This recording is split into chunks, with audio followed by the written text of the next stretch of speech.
এই মুহূর্তে স্টুডেন্টরা যে সমস্যাটার সম্মুখীন হচ্ছে সেটা হচ্ছে অনেকেই অনেক বেশি নার্ভাস ফিল করছে যে স্যার পরীক্ষাটা কি আমাদের ভালো হবে না।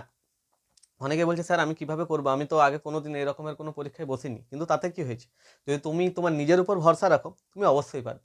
রাত্রেবেলায় খুব একটা বেশি রাত না জেগে মোটামুটি একটা টাইম টেবিল তৈরি করো যে এই টাইম টেবিল অনুযায়ী আমি পড়বো। এবং এখন যেটা সব থেকে ভালোভাবে তোমাকে করতে হবে সেটা হচ্ছে সমস্ত সাবজেক্টগুলো রিভাইজ করা। তুমি প্রত্যেকটা চ্যাপ্টার ভাগ করে নাও, কোন চ্যাপ্টারটা তোমার ভালোভাবে হয়েছে, যে চ্যাপ্টারটা তোমার ভালোভাবে হয়েছে বলে তোমার মনে হচ্ছে সেটা তুলনামূলকভাবে কম পড়লেও হবে।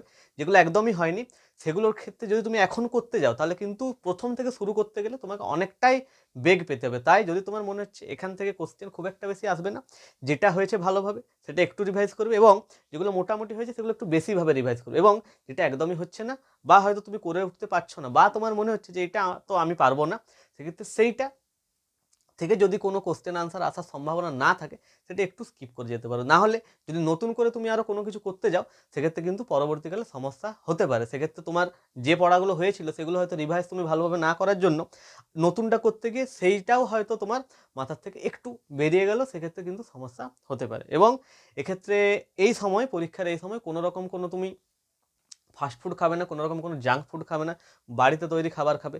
যতটা ভালোভাবে থাকা যায় থাকার চেষ্টা করবে। পারলে সকালে উঠে একটু এক্সারসাইজ করো, একটু মর্নিং ওয়াকে যাও, সকালবেলার বাতাসটা গ্রহণ করো, তোমার শরীরটা অটোমেটিক্যালি এনার্জাইজড ফিল করবে। এবং রাত্রে মোটামুটি 12টা বা 1টার মধ্যে শুয়ে যাওয়ার চেষ্টা করো, এবং সকালবেলায় মোটামুটি 6 ঘন্টা, মিনিমাম 6 ঘন্টা ঘুমটা রাখবে। 6 ঘন্টার পরে তুমি যদি উঠে যাও সেক্ষেত্রে তোমার শরীরটা একটু রেস্ট পাবে, ব্রেনটাও রেস্ট পাবে, এবং সেক্ষেত্রে তুমি পরবর্তী কাজগুলো তোমার টাইম টেবিল অনুযায়ী তুমি কিন্তু সাজিয়ে নিতে পারবে। এবং এক্ষেত্রে একটা টাইম টেবিল ম্যানেজ করা খুবই জরুরি। কিন্তু তুমি সকাল থেকে রাত অবধি কোন সাবজেক্টটা কখন পড়ছো, কীভাবে পড়ছো, সেটা কিন্তু তোমাকে মেনটেন করতে হবে। হয়তো তুমি ইংলিশটা সারাদিনে মাঝখানে মাঝখানে মাঝখানে 3বার পড়লে, বাকি সাবজেক্টগুলো সেইভাবে ফাঁকায় ফাঁকায় ফাঁকায় তোমাকে পড়ে নিতে হবে। এবং এভাবে যদি তুমি টাইম টেবিলটা ম্যানেজ করতে পারো তাহলে তোমার পরীক্ষায় ভালো নাম্বার হওয়া কিন্তু কেউ আটকাতে পারবে না।